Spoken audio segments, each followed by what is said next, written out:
За сайн байцгаана уу? Өнөөдөр та бүхэн Cozy Talk подкастынхаа нэг дугаарыг хүргэх гэж байна. Тэгээд манай өнөөдрийн зочин бол Туул багш маань байгаа. За тэгэхээр өнөөдрийн сэдв бол эрэгтэйчүүд хөдөлгөөн дасгалын талаар хоёлаа ярилцах болно. За тэгэхээр Туул багш маань өөрийгөө өнөөдөр танилцуулж өгөөч. Бид нэр эрэгтэйчүүдийн хөдөлгөөн яхаас гадна эхлээд зочныхаа талаар эхлээд илүү мэдмээр байна. За Нансаа эмчтэй урьсанд баярлалаа. Тэгээд урд нь бас 2 подкастыг би бас урьж Нансаа эмчтэйгээ ярилцчихсан болов. Энэ удаад подкастэнд урьж чаад үнэхээр баяртай байна. Тэгээд яалтчгүй эрэгтэйчүүдийн сэдв бол бидэрт хамгийн чухал сэдв байдгийн байлээ. Би бас өөрөө ингээ подкаст хийж явах үед бол эрэгтэйчүүдийн одоо энэ сэдвээр их ярилцмаар надад санагддаг те. За тэгээд Нансаа эмчийн подкаст бол олон эрчүүд за үзэгчдэд бас их маш их хэрэгцээтэй ийм подкаст болно гэдэгт угаасаа бүр итгэлтэй байна. Намайг Туул гэдэг Бадамжийн ухаан йог төвийн үүсгэн байгуулагч багш. За миний үндсэн мэргэжил хүмүүс намайг йогоор илүү сайн мэддэг. Гэхдээ миний үндсэн мэргэжил бол кино найруулагч мэргэжилтэй. Оо вау. Тий. За. Тий, entertainment чиглэлээр би 15 жил орчим ажилласан байдгийн. Одоо йог бол миний одоо нэг хобби ч гэдэг юм уу те. Илүү одоо яа тий нөгөө нэг өөрийгөө олж таних, өөрийгөө нэгтэй би бусдад юугаар тусалж, юугаар би бас ингээд нэг тийм одоо нөлөөлж чадах юм гэдэг тэр нэг юм суугаа олсон. Одоо үйл явдал байдгийн. Тэгэхээр үндсэн мэргэжилдээ бол хайртай. Тийм ч учраас би үндсэн мэргэжлээс үргэлжлүүлээд подкастаа ч гэсэн одоо хүртэл явуулдаг. Сүүлд бол сэтгэл зүйч мэргэжлэр төгссөн байгаа. Оох за вау. Ялч нөгөө йогоор ингээд яваад хар чин сүлдээ холбогддtiin байна. Сэтгэл зүйг хүний сэтгэл зүйг ойлгохгүй мэдэхгүй бол бид нар бас хүнд зөвлөгөө өгч чаддаггүй. Зөвлөгөө өгөхөөсөө гадна тухайн тэр хүнийхээ одоо бие махбодтой сэтгэл зүйн онцлог тохируулсан байдлаар бид нар ажиллах шаардлага бол үүсдэг юм билэ. Тэгээ кино найруулагч мэргэжил чинь өөрөө сэтгэл зүйчлэл гэсэн үг. Суур мэргэжил нь би хүн судлаач. Одоо бол хүнийг бүр бүхлээр нь зохицоор нь судлах. Тий, яг зохицоор нь судлахын тулд сүүлд бас сэтгэл зүйг мэдэх шаардлагатай болоод тэгээ сэтгэл зүйчээр төгссөн. Тэгээд одоо бас хийж байгаа ажлууд маань ч гэсэндээ сэтгэл зүйтэй их хөвчлэн холбоотой чиглэлээрээ илүү явдаг. Ямар подкастын одоо нэр нь юу лээ гэдгээ манай үзэгчдэд хэлээд өгөөч би. Туулс влог гэдэг YouTube дээр байдаг. Тэгээд яг манай Бадамжийн ухаан пэйж маань 300,000 орчим дагагчдтай. Тэр пэйжээр бас ингээд давхар хүргээд явчихсан. За бас Монголын йогчдын холбоог бол бас одоо тэргүүлж байгаа ах тийм үү? Тийм. Тэгэхээр би бол Туул багшигаа йог гэдэг талаар нь бол мэдхээс саяын одоо жишээ нь кино мэргэжилтэй юм байна. Сэтгэл зүйч одоо бас мэргэжлэр дахиад саяар саяхан суралцаад төгссөн юм байна гэдгийг нь бол огт мэдгүй юм байна. Тэгээд бас гоё мэдээлэл олж авлаа, баярлалаа. За өнөөдөр тэгэхээр хоёулаа эрэгтэйчүүдийн одоо хөдөлгөөн гэдэг талаас нь ярилцъя гэж бодож байгаа. Яагаад тэгэхээр эрэгтэйчүүд өөрсдөө бодохдоо бид нар бол ер нь жимэнд төмөр өргөх ёстой гэсэн ийм бодол бол давуу байдаг болов уу гэж боддгийн. Яагаад тэгэхээр нөгөө тестостерон гэдэг юмтайгаа холбоотой эрэгтэй хүний натур гарч ирдэг штеп. Гэхдээ хөдөлгөөнд одоо жишээ нь йога дээрэс нь одоо сүүлийн үед йогийг дангаар нь биш дандаа бясалгалтай яриад холбож ярьдаг болоод байгаа. Тэгэхээр одоо сэтгэл зүйчийн хувьд, йогийн багшийн хувьд энэ хөдөлгөөн эрэгтэйчүүдийн эрүүл мэндэд одоо ямар үүрэгтэй вэ? Энэ талаар дээрэс нь одоо хөдөлгөөн дундаа йога ямар илүү одоо жимний дасгалаас төмөр өргөхөөс өөр ямар ялгаатай вэ гэдэг талаас нь дэлгэрэнгүй бидэнд ярьж өгөөч. За тэгэхээр йог бол дэлхийд тренд болж байгаа. Тэгээ сүүлийн үед бол ялангуяа Монголд сүүлийн 15 жил орчим тийм 20 жил орчим йогийн талаар бол бид нар мэдэх түнтэй боллоо шүү дээ. Өмнө нь бол тэр болгон мэддэггүй байлаа. Йогыг яг таны хэлсэнчлэн бид нар тэр нэг бясалгалтай йог одоо йог гэхээр ингээд хүмүүс зүгээр бясалгал юм уу эсвэл нэг шашинтай холбож ойлгодог ч юм уу янз янзаар ойлгодог. Гэтэл зарим хүмүүсийн хувьд бол нэг тийм уян атом бүсгүүчүүдийн тэ нөгөө тренд болоод нэг зураг нь яваад ахаар л нэг Б-гээр суудаг эмгтээчүүд нэг гой сайхан хүүхнүүд л гэж ойлгоод хараад байдаг. Тэгэхээр йогийн талаар нөгөө ойлголт нь бас яг бүрэнгүйцэд бас байж чадахгүй байгаа байхгүй. Йог гэдэг маань яг юу юм бэ гэдэг талаар. Тэгэхээр йог гэдэг маань бие махбод сэтгэл зүг холбох арга зам л байгаад байгаа. Тэгэхээр бие махбод сэтгэл зүй гэдэг маань өнөөдөр тусдаа гэж хүмүүс ингээд ойлгоод байгаа шүү дээ. Яг тэрийг бол бүхэл болгож одоо бие махбодод одоо бүхэл олгож ойлгуулах тийм арга зам юм уу да гэж хэлж ойлгож болно те. Эрчүүдийн хувьд ч гэсэндээ зөвхөн эмэгтэйчүүд йогоор хичээлдэг гэж ойлгодог. Гэтэл яг үнэндээ бол үүсэл гарал нь эрчүүд хийсэн байдаг. Тийм үү. Одоо энэтхэгээс гаралтай 5,000-аас 10,000 жилийн үүсэл гаралтай гэж үздэг шүү дээ йогийг. Гэтэл яг анхдагч нь хэн байсан юм бэ гэхээр хааны ордонд зөвхөн эрчүүд хийдэг байсан гэж.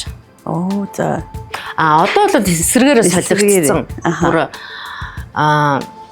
олон улсын судалгаагаар бол дэлхийд нэг 20 орчим хувь нь 15-аас 20 орчим хувь нь йогоор хичээллэгч эрчүүд байдаг гэж. Нийт йогоор хичээлж байгаа хүмүүс йогоор хичээллэгч эрчүүд байдаг. За. Монгол улсад ямар Монголд харин эсрэгээрээ болчиход байна л та. Йогоор хичээллэгчдийн нэг 5 орчим хувьд хүрч чадчихэв нь л гэдэг ойлголт байгаа да. Харамсалтай цөөхөн байна тий. Харамсалтай тий. Тэгэхээр 100 орчим эмэгтэй одоо тий явж хахад 100 орчим одоо хичээллэгсэд байхад 5 эрэгтэй л байв. Их юм шүү тэр тэгтээ бас. Тийм үү. За тэгтээ зүгээр йогоор хичээллэх нь одоо тэгвэл эрүүл мэндийн хувьд за би сэтгэл зүг одоо холбож өгдөг гэж хэллээ тийм. Тэгэхээр хөдөлгөөний хувьд одоо жишээ нь ямар хөдөлгөөн хийдэг болохоор жишээ нь одоо эрэгтэйчүүдэд илүү ач холбогдолтой байж болох бай. Яг нөгөө түрүүн бас хоёлаа эхлэхдээ хэлжсэн бясалгал йог хоёрыг бол салгаж ойлгож өрөөсөө болохгүй. Бясалгал гэхээр хүмүүс нэг юм тусдаа нэг хэсэг бүлэг хүмүүс ингээ хийдэг. Тэгээд ингээд нэг арай өөр гэж ойлгоод байдаг, өөр орчин бүрдүүлдэг ч байт юм уу, өөр ингээд нэг тийм community үүсгэдэг гэж ойлгоод байдаг тийм. Гэтэл бясалгалыг хүн өдөр тутмынхаа амьдрал дээр хийдэг штеп. Тэрийг бид нар мэддэггүй гэсэн үг. Мэддэггүй.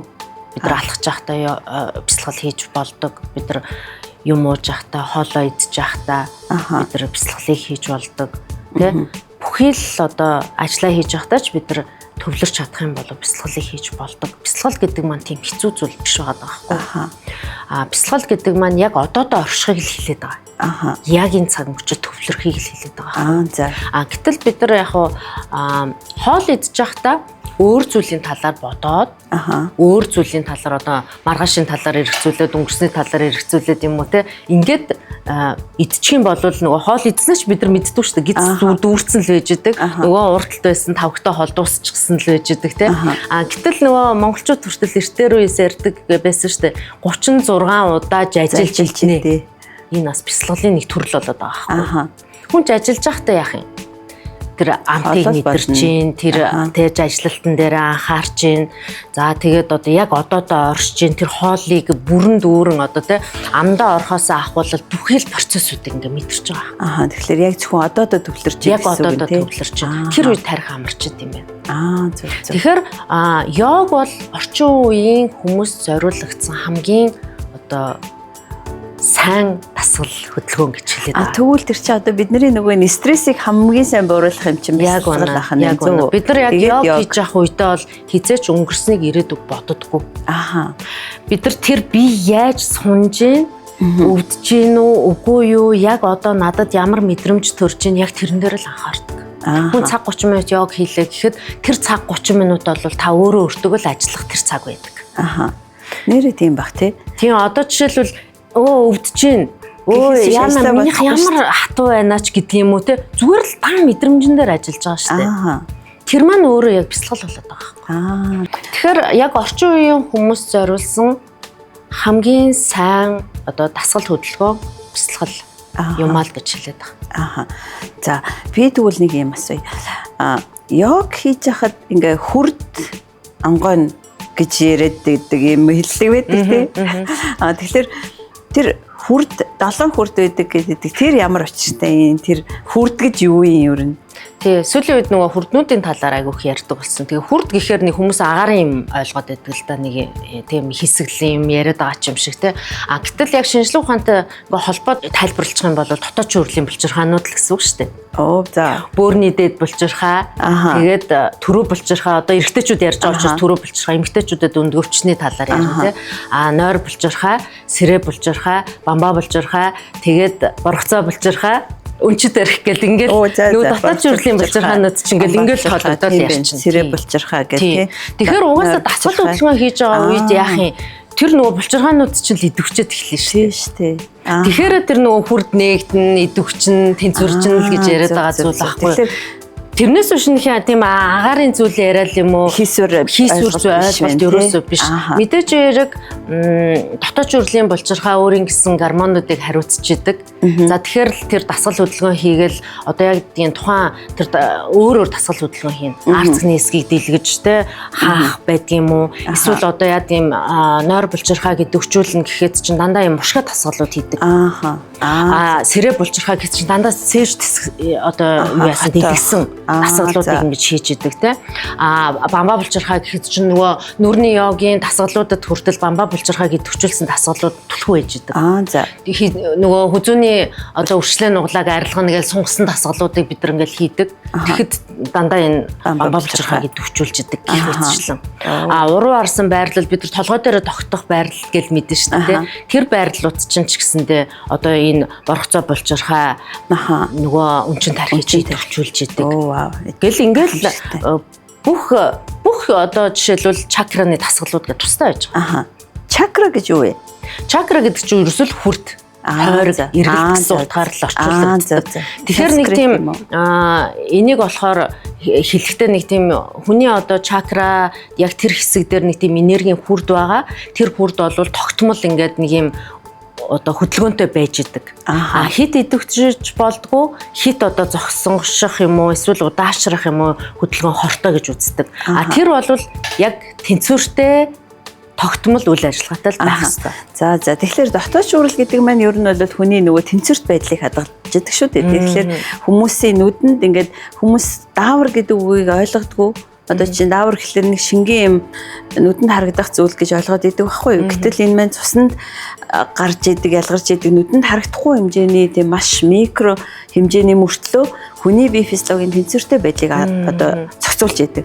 Гэтэл энэ олон одоо үндсэн том булчирхаануудыг ингээд бүгдээрингийн тэнцвэртэй байдалд оруулах гэдэг чинь угаасаа л бие махбодыг одоо цогцоор нь эрүүл байлгахад нь хөдөлгөөний тусламжтайгаар гэхлээр булчин шүрмсийг нь ажилуулад цусан хангамжийг нь сайжруулад тэгээд тэднийг тэнцвэртэй байдалд оруулад тэгтээ тэр нь дахиад сэтгэл зүйд нь гэхлээр нөгөө стрессийг багасгаад гэсэн үг байна шүү дээ. Тэгэхээр ийм чухал ач холбогдолтой. Гормон тэнцвэртэй байхаар л угаасаа нөгөө сэтгэл зүйч нь нормал байна шүү дээ. Би тэгэхээр одоо яг нөгөө яг мэдэхгүй юм уу гэхлээр мэдэх юм шиг хийж үтсэн үү гэхлээр үтсэн юм шиг. Гэхдээ би үнэндээ тууштай нэг 6 сараас илүү яг хийж үзээгүй л дээ. Тэгсэн хэрнээ би энийг яг ингэж асууж байгаагүй юм байна. Ер нь ямар ч яваагийн багшаас асууж байгаагүй юм байна. Тэгэхээр бас ингээд нөгөө мэдээгүй зүйлээ мэдэж авлаа. За тэгвэл эрэгтэйчүүд ер нь одоо нөгөө хөдөлгөөн хийснээр нөхөн өрчгүүд нь за зөвхөн йогийн дасгал хийснээр жишээ нь ямар ач холбогдолтой байж болох вэ? Бидний амьдралд нь нөхөн өрчгүүд нь гол нь яад йог хийх шаардлагатай вэ гэдг нь байгаад байгаа. Жишээлбэл зүгээр дасгал хөдөлгөөн хийж болно шүү дээ. Фитнесээрээ хичээлж болно, эсвэл бусад спортуудаараа хичээлж болно. Яагаад йог тийм чухал юм бэ гэдг нь л ерөөсөө нөгөө парасимпатикийг идэвхжүүлдэг. Хамгийн гол нь тарих мэдрэлийн системийг маш сайн амрааж өгдөг, стрессийг бууруулж өгдөг гэдг нь л чухал байгаа. Бусад хөдөлгөөнд бол яг вэ ер нь бол тэр тестостероныг дэмждэг ч байд юм уу ингээд те бусад одоо гормоныг тэнцвэржүүлдэг, идэвхтэй байлгадаг. Окей, тэр бол байж болно те. Хамгийн гол йог хийх ерөөсөө чухал шаардлага нь юу байгаа юм гэхээр стрессийг болгодог. Тэгэхээр нөгөө бол одоо таны яг эхлээд ч надаас асууж ирсэн бэлгийн амьдралд ямар өөрчлөлт үзүүлээд байгаа юм бэ гэдэг зүйл. Ирчүүдэд юугаараа илүү одоо тийм ирчүүд бол энийг зөвхөн л эмэгтэйчүүд хийдэг. Эмэгтэйчүүдэд тохирсон дасгал одоо зөвхөн л сунгалт гэдэг ингээ ойлгоод байдаг. Ирчүүд бол яагаад йогоос зайлшгүй гэдээ байдгүй гэхээр ерөөсөө л нэг бид нар төмөр өргөх ёстой, хүчтэй байх ёстой, тестостероноо илүү ялгаруулах ёстой гэж ойлгоод байдаг. Гэтэл тархийг хизэж боддгоо. Стрессгүй тарих сайхан амарчиж нөгөө бэлгийн амьдрал бэлгийн чадах гэдэг зүйл чинь сайн байна гэдэг зүйлийг хизээж тооцоолдгоо. Гэтэл хүн ингээ стресстэй л бай. Тэгээ стресстэй л бай. Стрессийн даавар илүү ялгараад л нөгөө адреналин, кортизол гэл дааврууд илүү ялгараад л. Гэтэл тэр тухайн үед бол нөгөө тэмцэх гэдэг л процесс явагдаад байна уу гэхээс биш тэр мэдрэмжийн талаар зүйл бол бүгд ингээ хаагддаг. Зөв. Хүн амарч иж, тайвширч иж дараа нь тэр мэдрэмжийн зүйлүүд бүгдээрээ сэргэж эхэлдэг. Тийм учраас йогоор хичээллэх хамгийн түрүүнд шаардлага нь хүн тэр стрессийг уулгах, тэр кортизол дааврыг дарангуулах буюу те илүү одоо яа тийм тэр одоо парасимпатикийг идэвхжүүлэх гэдэг зүйл нь л маш чухал. Парасимпатик өөрөө идэвхжээд ирэхээр хүний одоо тэр гоё мэдрэмжийн, тэр таашаалын тэр зүйл маань сэргэж эхэлдэг. Зөв. Тэгэхээр одоо хүмүүс хөдөлгөөнийг ингэж боддөө штэ. Булчингийн мас идэвхжүүлэхийн тулд одоо чинь одоо булчин одоо олон дахин давтамжтай одоо ачааллах дасгал олон удаан хийхлээр булчингийн мас нэмэгдэнэ гэж ярьдаг. Тэгэхээр бас дээрэс нь нөгөө альва дасгал дээр заавалчгүй сунгалтыг цуг хийхгүй л дараа нь эргээд гэмтэх хэднэр гэдэг эрсдэл бас байдаг тийм ээ. Тэгэхээр уян хатан хөдөлгөөн булчин чанга байх гэдэг нь өөрөө угаасаа эн чинь бол бодоход нэг зүйлийн хоёр тал шүү дээ тийм үү. Нэг нь чанга байх, нөгөөх нь сул байх гэсэн асуудал ярьж байна. Тэгэхээр нөгөө талаас хүний бие махбод гэдэг чинь цогцоороо байж иж одоо нөгөө бүх үйл ажиллагаа бидний хэвийн амьдрал явагдчихэдэг.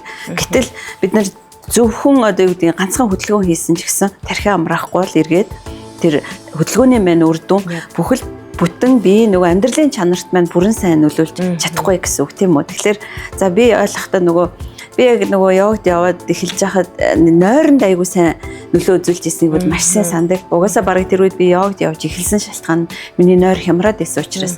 Тэгэхээр йог хийхлээр мэдээж нөгөө парасимпатик идэвхжээд ирэхээр хүмүүс нөгөө тайвшраад байна тий.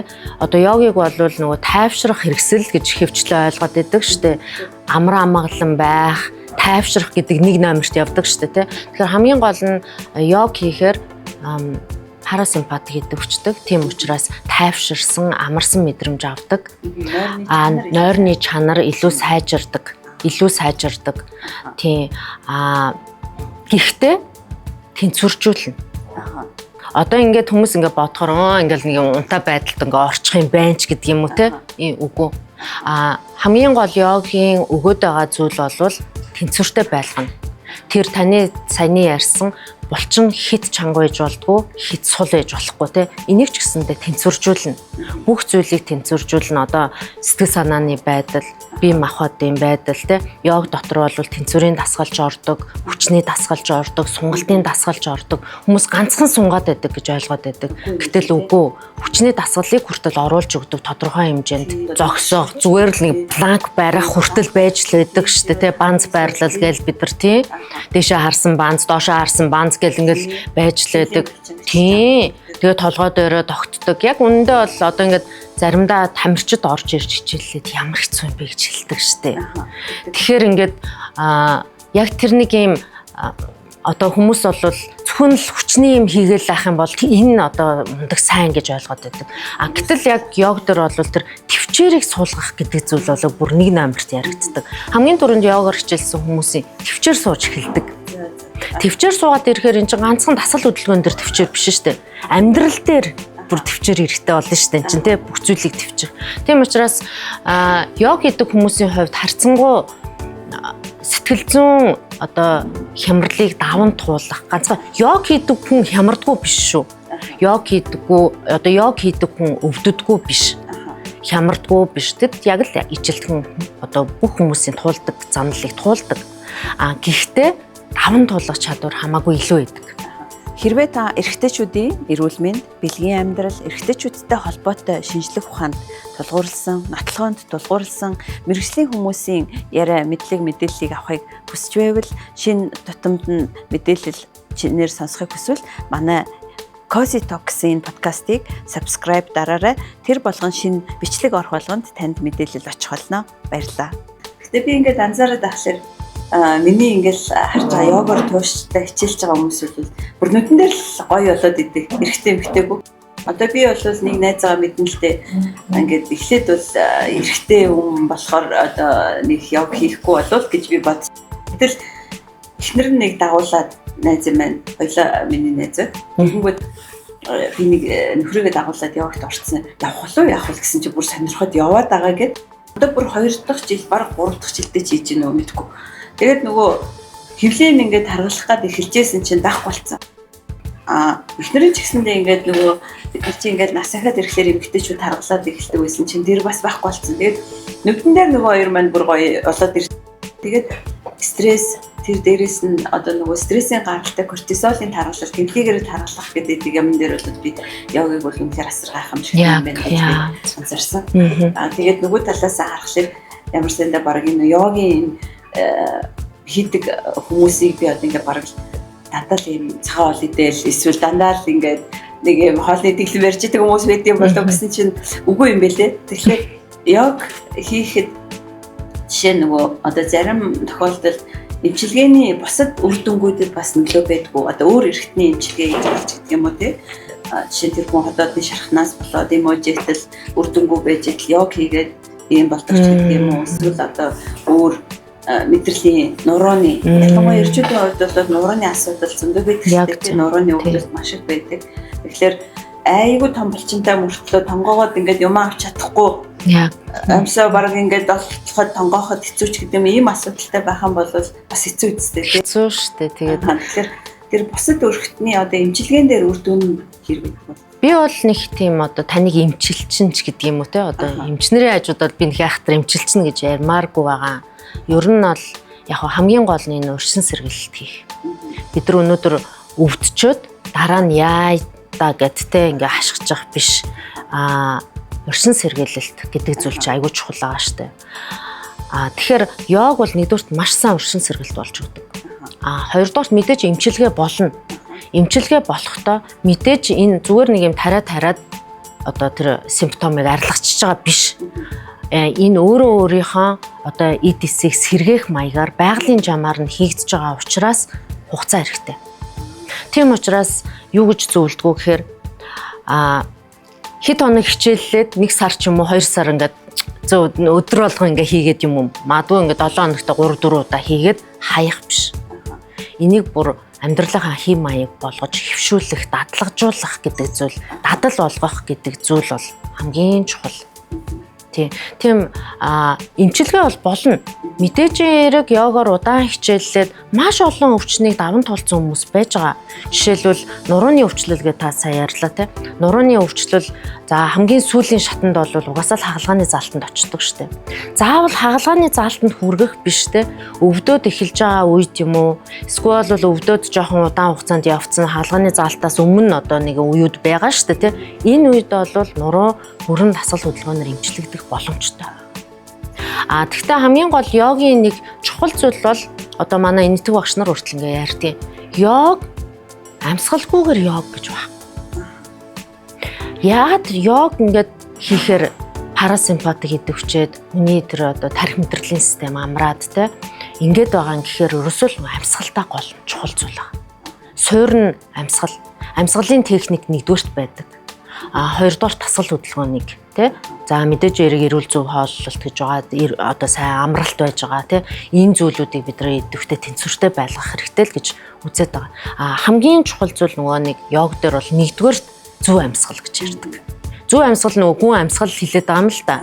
Одоо жишээлбэл хүн стресстэй гэхэд адреналин, кортизол ялгараад ингээд ирэхэд л хамгийн түрүү амьсгал түргэн болол эхэлдэг штэ. Ойрхон жижигхэн дутуу ингээд амьсгалаад эхэлдэг те.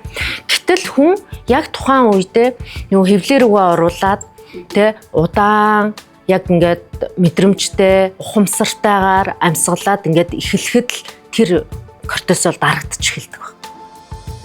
Тайвширч эхэлнэ гэсэн үг шүү дээ. Ерөөсөө л гол чухал зүйл нь ирж байгаа. Тэгэхээр угаасаа амгах хамт ч гэсэн л тэр зөвлөдөг шүү дээ. Тэний одоо стресстэй байгаа бол за хамраараа амьсгалаа. Тийм. Хүн амьсгал дээр төвлөрж ирж байгаа байхгүй тэр хүн. Тийм.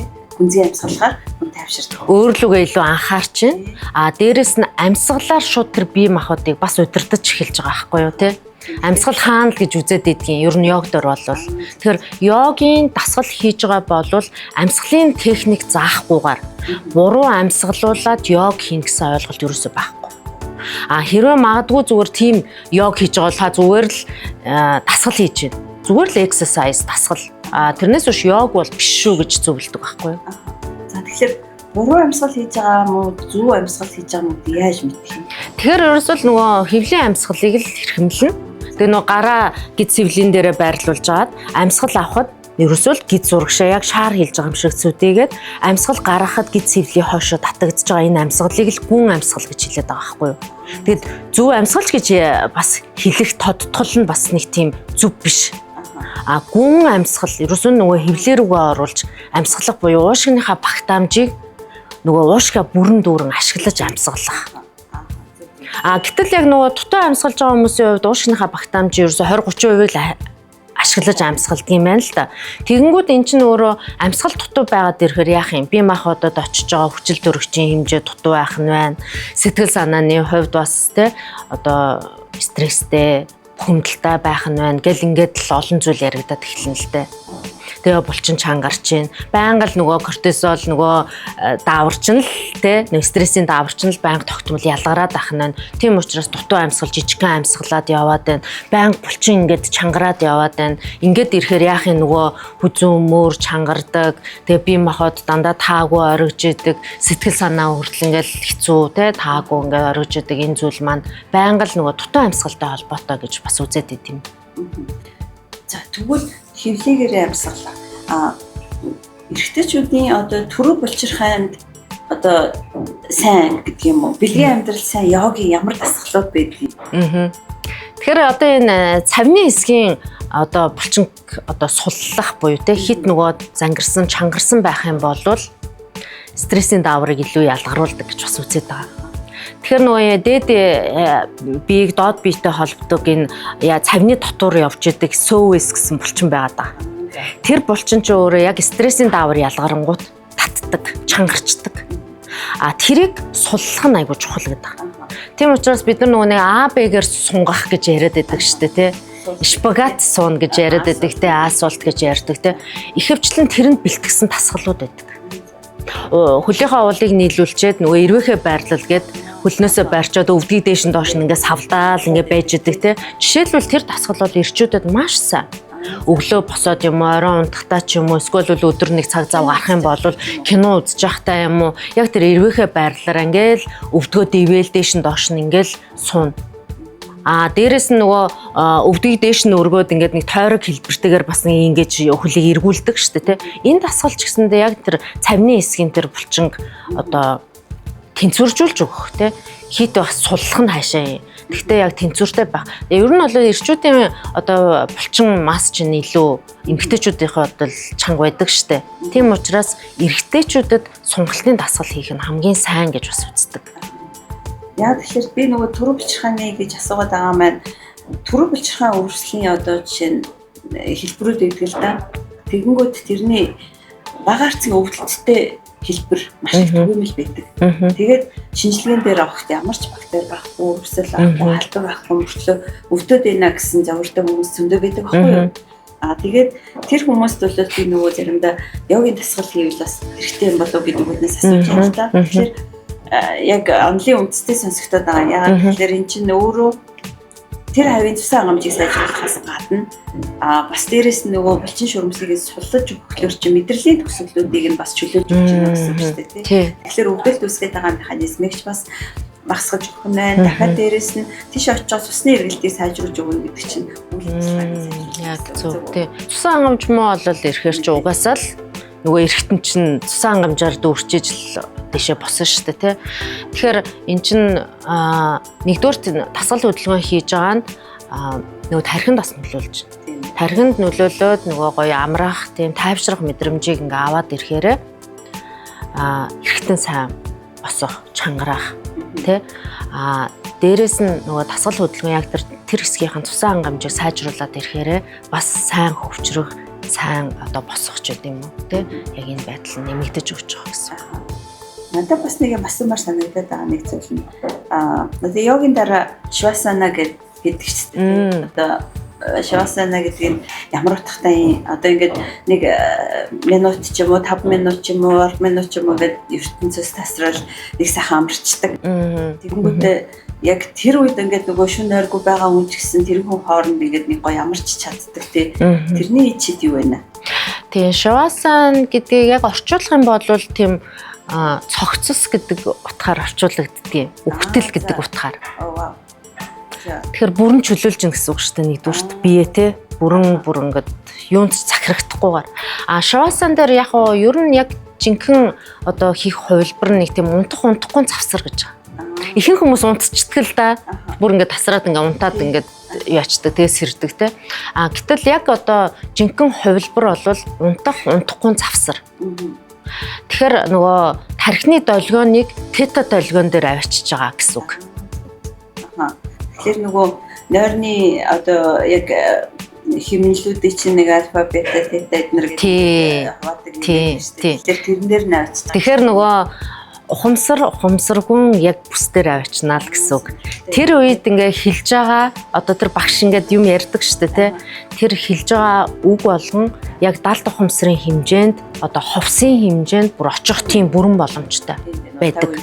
Тийм. Яг тэгэхээр нөгөө яг тэр долгион нь яг одоо хит тасраад унтцсан биш. Хит нөгөө сэргийг биш. Эн чинь яг нөгөө тархины долгион тета дээр буюу яг завсрын хэсэг дээр очиж байгаа. Ухамсаргүй завсар хэсэг дээр.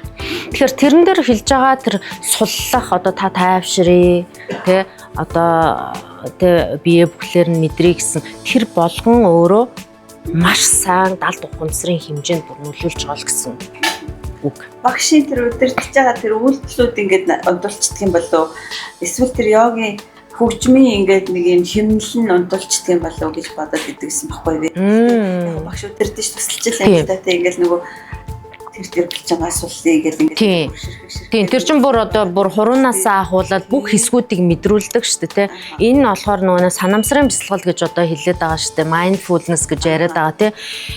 Энэ бясалгалыг чинь бас хийгээд байгаа. Одоо тэр хөллийн одоо эрхий хуруу тэ бусад хуруунууд гэл ингээл бүртээ уул үсгий. Гэтэл яг амьдрал дээр хүн хизээч тэгж мэдэрдэггүй шүү дээ. Гэтэл бүтэн одоо яг эн чинь нөгөө бясалгалын яг өөрийгөө мэдрэх яг тэр бясалгалын хэлбэрийг бас яг тэр хэсэг дээр хийгээд байна. Тэр чинь бүхэл бүтэн тэр швасан хэсэг чинь тэр чигээр бясалгалын хэсэг болчихж байгаа байхгүй юу? Тэгвэл сая санамсрын бясалгал гэж ярьлаа шүү дээ. Тэгэхээр энэ mindfulness гэдэг зүйлийг тэгж орчуулдаг юм байна монгол хэлээр. Тийм. За тэгэхээр энэ mindfulness гэдэг зүйлийг сүүлийн үед ангаах тэр дундаа одоо ангаах тэргүүлэгч Stanford-ийн их сургуулиуд, Harvard-ийн их сургуулиуд, Oxford-ийн судалгаанууд дээр mindfulness гэдэг бол ерөөсөө энэ санамсрын бясалгалыг цуг хийснээр энэ эрүүл амьдрахад хамгийн их чухал үүрэг гүйцэтгэж байна. Одоо ангаах бол ингээд бүх зүйлийг ганцхан эмээр бөмбөгдөөд идэг байсан. Хүний бие организм чинь ганцхан эмэнд ингээд захирагддаг юм аа. Тэгэхээр энийг бол заавал тархитай холбочиж энийг эмчилдэг юм аа. Тийм учраас та заавалчгүй одоо энэ mindfulness хийх хэрэгтэй гэдэг ийм зөвлөмж рүү бас явж байгаа нэлээд ийм одоо хандлага бас байна л да. Тэгэхээр mindfulness маань одоо тэгвэл бясалгал хийж явах үед санамсрын бясалгал нөгөө санамсрын биш бясалгал гэж бас байна уу? Яг нь ерөнхийдөө бол эн чинь нөгөө бясалгалын дотроо төрлүүд ингээд янз янз байгаа.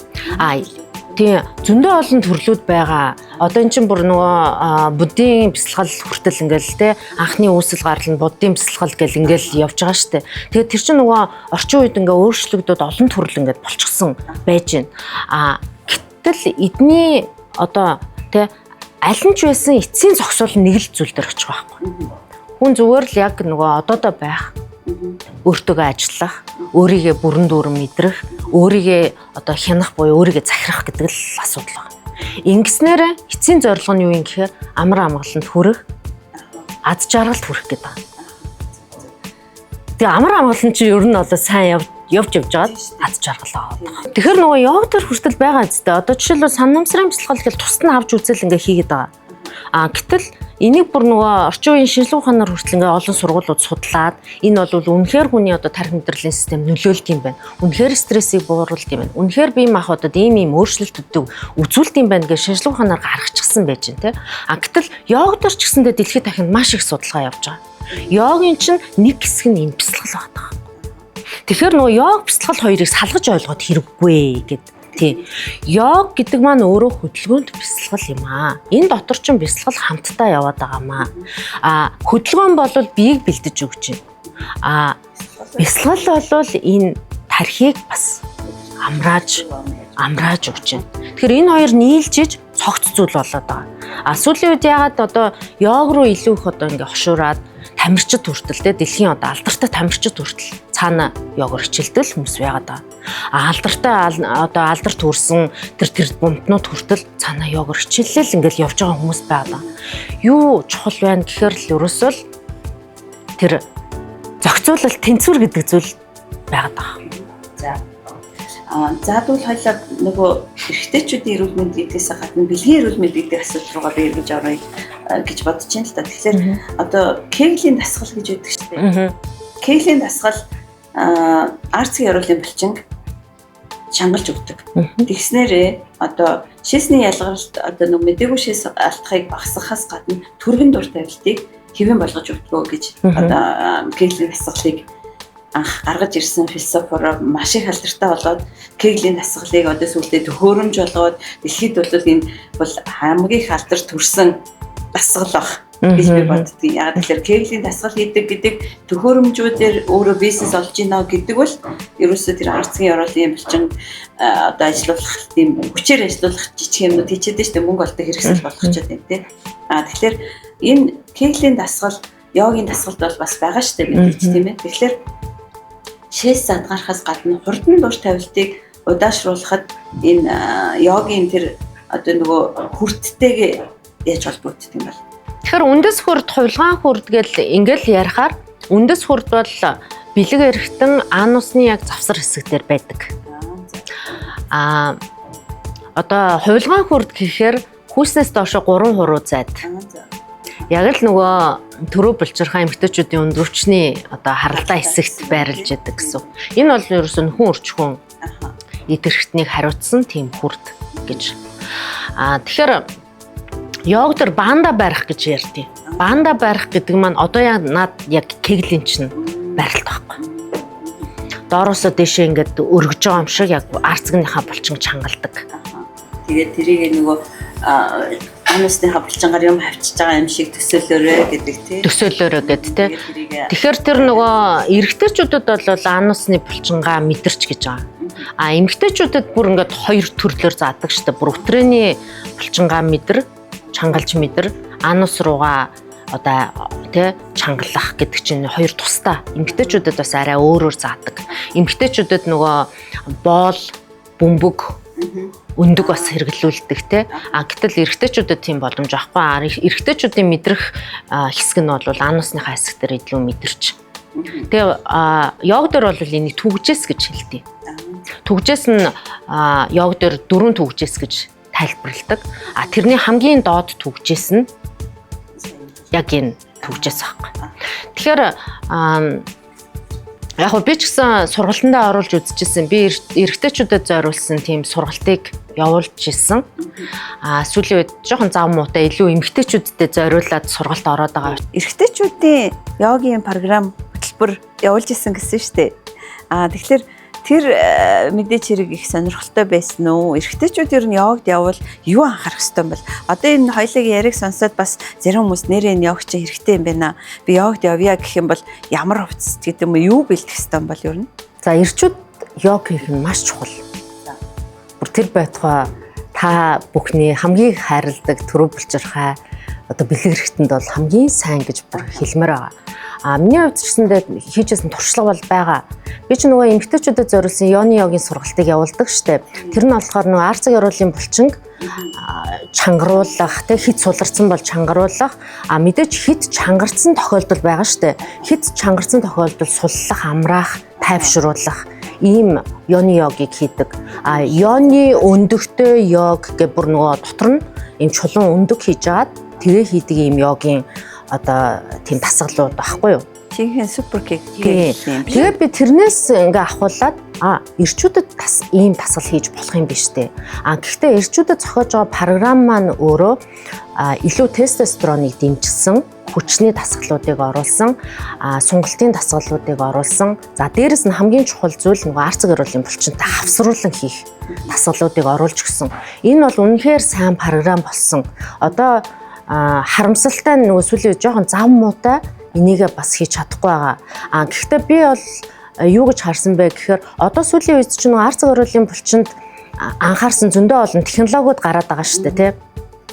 Тэр технологиудыг хавсарсан маягаар хавсран оруулаад тэгээд энэ програмыг явуулах юм бол жинхэнэ илүү сайн үр дүнтэй юм байна гэж хараад байгаа. Жишээлбэл эмч маань яагаад тийм програм хийж болохгүй гэж. Хоёулаа хамтарч бас хийж болох юм шүү. Жишээлбэл та маань бас йогийн багш яагаад болохгүй гэж тийм ээ. Тэгэх юм бол магадгүй эрчүүд рүүгээ чиглэсэн програмыг илүү сайн хийх юм болов уу гэж би зүгээр хараад байгаа. Гэхдээ орчин үед эрчүүдэд зориулсан яг ийм сургалт програм те тусгай чиглэсэн ийм хөтөлбөр их чухал надад санагдаж байна тий. Яагаад тэгэхээр эрчүүдийн юм болгон дандаа дарагддаг. Тий, харин тийш. Бүх чиглэсэн юм дандаа одоо эмэгтэйчүүдэд зориулсан байж идэг. Тий, одоо эрчүүд эмнэлэгт эрэхтэй хүртэл яаж ирдэг гэхээр бүр эцсийн шатанд болохгүй болоод ирдэг. Тэрнээс биш эмэгтэйчүүд бол харьцангуй ингээд нэг 6 сардаа нэг удаа, жилдээ нэг удаа ингээ хяналтанд ороод өөрийгөө үзүүлж харуулаа, шинжилгээ өгөөд ингээ явдаг. Эрчүүд бүр ингээ бараг л зүгээр за энэ бүр 0 болоод те за тэр эрэхт нь босгоо болоод юм уу эсвэл одоо яадгийн бүр ингээд те одоо бэлгийн сулралд ороод одоо бүр хамгийн 0 цэгтэй очингуу болонгуудаа эмчтэр тусламж гойж очдог. Гэтэл эрчүүдийг одоо урьдчилан сэргийлсэн юм уу эрчүүдийг одоо дэмжих, эрүүл мэндийг дэмжих энэ програмуудыг маш сайн төлхөө оруулж өгмөр санагдаад байгаа. Тэгээ тэрийг бас хий гэж бодож байгаа. Магадгүй эмчийнхаа тусламжийг аваад хамтдаа хийсэн ч бас болох юм байна гэж хараад байгаа тийм. Тэгвэл танай төвөөс тийм йогийн эрэгтэйчүүдэд зориулсан йогийн сургалтаа гэж зарлах юм бол одоо хоёлаа дэмжих тал дээр хамтрах бас боломжтой юм байна тийм. Нарийн зөвлөгөөнүүд мэрэгжлийн зүгээс эмчийн одоо зүгээс зөвлөгөөнүүдийг өгж болж байна тийм. Хэрхэн одоо эрүүл мэндэд анхаарах, ялангуяа тэр нөхөн өрчмийн дэргэтэндээ бид нар хэрхэн анхаарал тавих, халамж тавих вэ гэдэг ийм сургалтуудыг оруулж болж байна. За дээрэс нь энэ дасгал хөдөлгөөн чухал тэр дундаа энэ арцэг эрүүлийн булчинг одоо тийм хөгжүүлсэн илүү одоо жишээлбэл бас яг ийм дасгалууд бас байд юм бэлээ. Бэлэг эрхтнийг босгож жагаад тэгээд ингээ хөдөлгөх гэж. Тий бид нэг уншижсэн юм байна. За тэр байтугай өшөө бүр эдвэсэ төвшөнд болохоор ингээ доороос нь ийм жижигхэн ийм одоо хүндрүүлэгч уйж жагаад тэгээд бүр ингэж хөдөлгөх тийм дасгалууд хүртэл байдаг юм бэлээ. Тэгэхээр тэр дасгалуудыг ч гэсэндээ одоо хийлгэх хүн өөрөө гэртээ юм уу те чөлөө цагаараа хийдэг тийм болгох нь энэ нөгөө хүн орчмын дэрхтнийг хамгаалж тэгээ хариуцж байгаа. Тийм үйл ажиллагааг сайжруулж байгаа айгуу чухал дасгалууд байдаг юм байлээ тийм. Би бас нөгөө урлагийн эмчийн хувьд бодлоо л доо. Төрөв булчирхай амьсгалд орчихсон хүмүүст хаалгааны дараа шис задгарах гэдэг асуудал байдаг. Тэгэхээр тэр хүмүүс зориулсан дасгал гэдэг одоо хоёлаа жишээ нь тийм дасгалуудыг йогийн дасгалтай хамсруулаа хийх ч гэдэг юм уу тий. Эсвэл хаалгаанд орох гэж байгаа хүмүүс төрөв булчирхай шис задгаралтай хүмүүс булчингаа тийм чангалдаг дасгал хийх юм бол мэдсэлийн дараа ч гэсэн дасгал хийдэггүй хүн йогийн дасгал хийдэггүй хүн хаалгаанд орох хийдэг хүн хаалгаанд орох хоёрын хооронд ялгаа бас байгаа шүү дээ. Ялгаа байгаа. Ядчил нөгөө эдгэрэлт нь хурдан бай. Тийм шис задгаал нь бага байх зөв үү? Тийм зөв. Гэхдээ ингээд яг уу кегл дасгал гэж ярьж байгаа тийм. Кегл дасгал бол арцэг эрүүлийнхаа булчин чангалаас суллах тийм. Яагаад йогтой хосолж иж төгс болоод байгаа юм бэ гэдэг чинь бас нуурчил шалтгаан байгаа шүү дээ. Түрүүний л биднээсээ ярьж исэн стрессийн дааврыг бууруулах. Ингэснээр хүн илүү их одоо яадын тэр бие махбодын хувьд нөгөө таашаал тэр дараа чинь те нөгөө нэг илүү гоё сэрэл мэдрэмж те бие мэдрэх тэр тал дээр нь илүү төлөвлөц тулгуур олж өгöd байгаа байхгүй юу. Тийм тэгэхээр нөгөө түрүү мэдрэмжийн сайжруулдаг гэсэн те зүгээр бисаа эрэгтэйчүүдийн йог гэд бодож исэн чинь эрэгтэйчүүд йогд явахлаар одоо чинь ямар хувцастай очих уу гэдгийг би асуумаар санагдаад байдаг. Тэгэхгүй бол бас яг зөвөр хүмүүс янз янз л ярьдаг л да. Ихэвчлэн эмэгтэйчүүд бол эртөө зөмсдөг шүү дээ тий. За эрэгтэйчүүд эртөө зөмсчих юм бол бас жоохон эвгүй байгаад байдаг шүү дээ. Гэхдээ уг нь бол байж болно. Тэгээ гадуур нь тэгээд шорт өмсдөг юм уу? Дан шорт өмсчихөр яах юм? Дан шорт өмсгөр би зүгээр зарим байрлал бодсон чинь надаа нөгөө нэг даун дог тоош харсан нохоо гэдэл ингээд болдог тийм сонирн байрлалууд дээр одоо нөгөө дан эмхтэй эрэгтэйчүүд биш байлаа гэхэд дасгал хийж явах үед нөгөө эрэгтэй мэн өөрөө эвгүй л орох юм биш байгаа л гэсэн бодол бод. Хон нөгөө эмхтэй хүн байж байгаа л тий. Тэгэх юм бол ядчил эрэгтэн ч юм уу нэг төмсөн ч юм харагдаад байх юм тий. Тэгэхээр яг тохируулаад өмсөн л дээ юу ч өмсөж болно. Сайн ярих юм бол бидээ эвтэйхэн зүгээр бие тамирын өмд ч өмсөж болно. Таны яг хэлдгээр эртөө зөмсөж байгаа дээдлэлт нь сул шорт өмсчдөг ч юм уу. Иймэрхүү байдлаар байж болно. Эсвэл дотор давхар ийм шорт байдаг те нөгөө төрсөгтэй шорт гэж байдаг те. Болно. Эсвэл төрсөг нь баруун төрсөгтэй тэгэнгүүтээ гадуур нь зүгээр сул шортоо өмсөж болно те. Тэр бол байх ерөөсөө асуудал. Би зүгээр яг нөгөө тийм бас анхааруулхад бас тийм өөр бэлтгэлтэй очиг шийдээд очиход бас нэрээ хоёулагийн яриаг сонсоод сэтэл төрөөд бас очих хүн гарч ирж магадгүй шүү дээ. Тэгэнгүүт тэр хүмүүс за би гээд бие тамир хавцтай очсон ч болох юм байна шүү дээ. Ер нь бол тий. Бидээ чөлөөтэй байхад ямар ч хувцас байж болно. Тэр байтугай гэрээ нэг гой чөлөөтэй хувцснууд байдаг шүү дээ. Тэр хувцаа ч өмссөн болно. Заавал одоо йогийн танхимд ирнэ гэхээр хүмүүс ингэ боддог байхгүй. За хувцас гээд заавал мэрэгжлийн хувцас аавна нөгөөх нь үнэтэй байдаг ч гэдэг юм уу те. Ингээл нэг тийм мөнгө төгрөгийн асуудал гэж яригдаал ингээл бөө шалтгаан болоо. Төлбөрөө төлөх гэдэг дахин хувцсны төлбөр. Тэгэхээр зүгээр л энэ дээр санаа зовох хэрэггүй. Тэр зүгээр шатлал нь ахаад эдвэсэд одоо 3-4 жил хичээллээ тэр одоо агсан шатанд ороод учиргүй мундаг одоо йог хийдэг болоод ирэхээр магадгүй хувцсан дээр анхаарч болно шүү дээ. Тэгэхээр хувцсууд л нэг тэр айхтар нэгдүгээр асуудал шгүй. Одоо жишээлбэл шалдан йог хүртэл байдаг шүү дээ. Нүд йог гэд те. Тийм одоо тэр чинь нэг ангидаа ингээ бүгд ингээ шалдан одоо эн чинь бас нэг юм яг урсгал байгаа. Дээрээс нь сэтгэл зүйн айгу өндөр ач холбогдолтой гэж үздэг. Нөгөө өөрийгөө голдог, өөрөөсөө ичдэг ч байд юм уу те. Тийм хүмүүс бол нүд йог. Тэрэндээ эвлэрх нь те. Яг үнэ өөртөө ингээ тэмцэлдэх те. Өөрийгөө байгаа чигээр нь хүлээж авах нь зөвшөөрөх нь. Өөрийнх нь тэр нөгөө өөртөө тэмцэлтэй байгаа, өөрийгөө хүлээж авч чадахгүй байгаа тэр чадвар одоо сайжирдаг гэсэн үг те. Өөрийгөө байгаагаар нь хүлээж авах. Тэгэхээр эн чинь сэтгэл зүйд нь нөлөөлж байна гэсэн үг юм байна те. За маш их баярлалаа. За тэгэхээр өнөөдрийн маань ярилцлагыг дүгнэж хэлэх юм бол йога бол хүний бие одоо мах бодийг сэтгэл зүйтэй хамт эмчлэх маш чухал асуудал юм байна. Тэгээд йогийн дасгалыг одоо бясалгалтай заавалчгүй хамт хийх ёстой байна гэж ойлголоо. Тэгээд эрэгтэйчүүдэд зориулсан йогийн маш чухал хөдөлгөөнүүд дасгалууд байдгийн байна. Тэгээд та бүхэн хөдөлгөөнийхөө одоо дасгал хөдөлгөөн дээрээ одоо йогийн дасгалын хэлбэрийг бас оруулаад үзэхэд бас гэмгүй юм байна шүү. Тэгээд эрүүл урт наслахад бэлгийн амьдралаа чанартай байхад йогийн дасгалын талаар маш их үнэтэй мэдээлэл өгсөн туул агштаа маш их баярлалаа. Тэгээд Бадамлын ухаан төвийн хэрвээ пэйжийг дагдаггүй бол дагаарай. Тэгээд та бүхэнд бас энэ йогийн маш олон подкастыг бас туул агш маань бас хүргэсэн байгаа. Урьсанд баярлалаа. Таны ажилд нь подкастт амжилт хүсье. За та өнөөдрийн энэ сонссон мэдээлэл болон үүнтэй холбоотой төстэй мэдээллүүдийг авахыг хүсвэл манай подкастыг дагаарай, subscribe дараарай. Баярлалаа.